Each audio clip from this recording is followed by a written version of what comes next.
दोस्तों किसी की बल्ले बल्ले हो या फिर ना हो, लेकिन अडानी जी की फुल बल्ले बल्ले हो रही है। होली के एक दिन बाद अडानी ग्रुप का पैसा बोल रहा है और ऐसा बोल रहा है कि पूछिए मत। अब अडानी ग्रुप ने एक और पोर्ट यानी बंदरगाह खरीद लिया है। दोस्तों हमारे देश की केंद्रीय एजेंसियां तमाम विपक्षी नेताओं के पीछे, उनके बैकग्राउंड के पीछे लग गई हैं, लेकिन इनकी गाड़ी पता नहीं क्यों दोस्तों अडानी जी के घर का पता नहीं जानती। शायद ईडी और सीबीआई या इनकम टैक्स, ये तो चलिए बाद में आएंगी। अडानी जी के खिलाफ सेबी को जिम्मेदारी सौंपी गई थी, वहां से हिंडनबर्ग रिपोर्ट का सच अभी तक बाहर नहीं आया।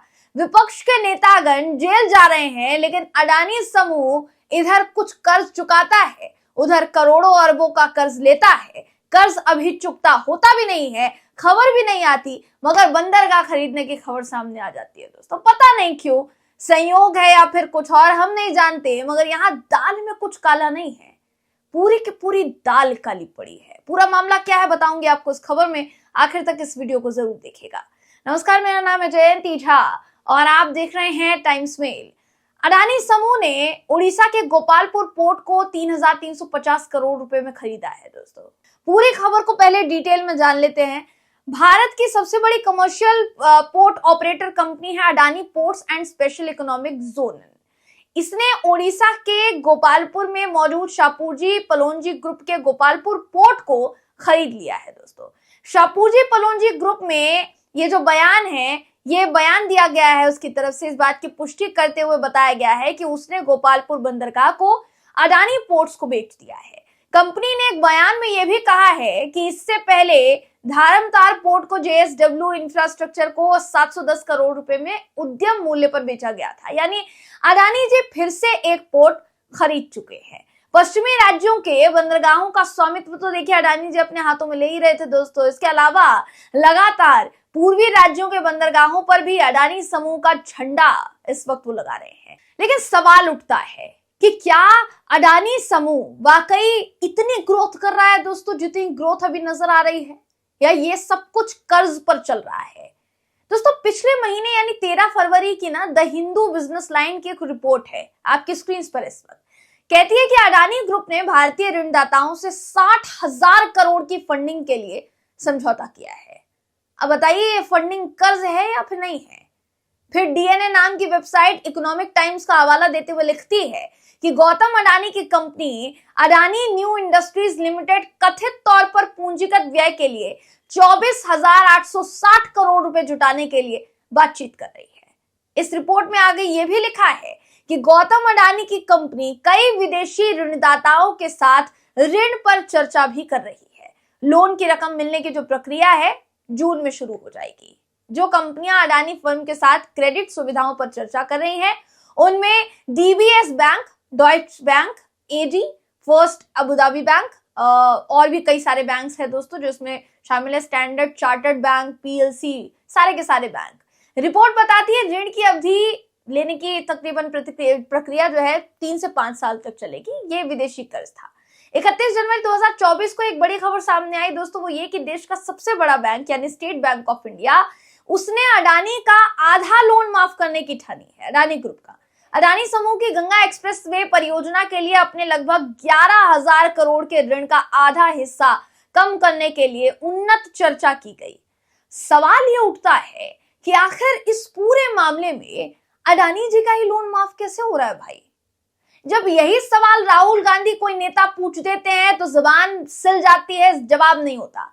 अब किसी ने इस पूरे मामले पर चर्चा नहीं की कि अडानी जी से पूछताछ होनी चाहिए कि नहीं होनी चाहिए।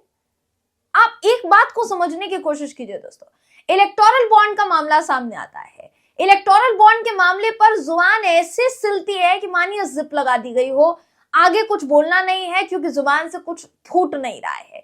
ये जुबान फूटेगी तब, बोलेगी तब, जब नाम किसी विपक्ष के नेता का सामने आएगा। वैसे नहीं सामने आएगा कुछ भी, वैसे कुछ भी नहीं बोला जाएगा, लेकिन आपकी नजरों के सामने है सब कुछ, जो कुछ हो रहा है वो आपको बता रहे हैं। देखिए ये अभी फिलहाल के लिए जो मामला है अडानी समूह से जुड़ा हुआ मामला, अगर आप थोड़ा और पीछे जाएंगे और अडानी जी का कच्चा चिट्ठा निकालेंगे, इनकी कंपनी का कच्चा चिट्ठा निकाला जाएगा, तो ज्यादा पुराना इतिहास नहीं है दोस्तों। कुछ समय पहले ही हिंडनबर्ग की रिपोर्ट सामने आई थी। अडानी जी के समूह को सीधा अर्श से फर्श पर लाने का काम उस रिपोर्ट ने किया था।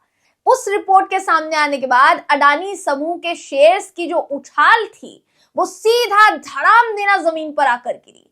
ये अपने शेयर्स को बढ़ाने के लिए शेल कंपनियों का सहारा क्यों लिया गया?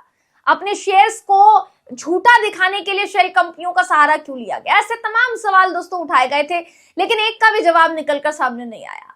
क्या था माजरा, इस बारे में कुछ भी पता नहीं लग पाया दोस्तों। वो मामला थम गया, वो मामला दब गया बुरी तरीके से मिट्टी में। ऐसे में सबसे बड़ा सवाल यहाँ पर ये उठता है कि फिलहाल के लिए अगर देखा जाए तो अडानी समूह हिंडनबर्ग की रिपोर्ट का ठीक से जवाब नहीं दे पाया। अभी हाल ही में एक खबर सामने आई कि अमेरिका में भ्रष्टाचार और घूसखोरी के मामले में अडानी समूह के खिलाफ जांच चल रही है।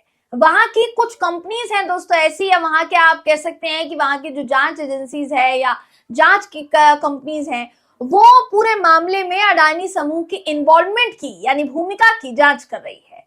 अब आप ही बताइए, आपकी नजरों के सामने है दोस्तों, इतना सब कुछ हो जाने के बाद भी हैरानी होती है इस बात की कि हमारे देश की ये कंपनी या हमारे देश के ये उद्योगपति अडानी जी खुलकर एकदम मक्खन की तरह व्यापार कर रहे हैं और किसी तरीके का कोई लांछन नहीं लगाया जा रहा है।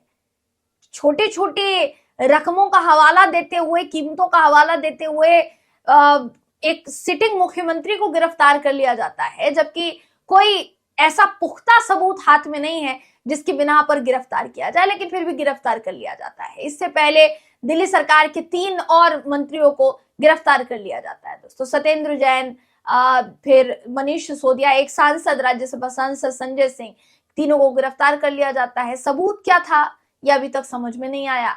दूसरी तरफ आप देखिए, महुआ मोइत्रा के घर पर सीबीआई का छापा पड़ जाता है। तो कुल मिलाकर आखिर ये सब कुछ चल क्या रहा है?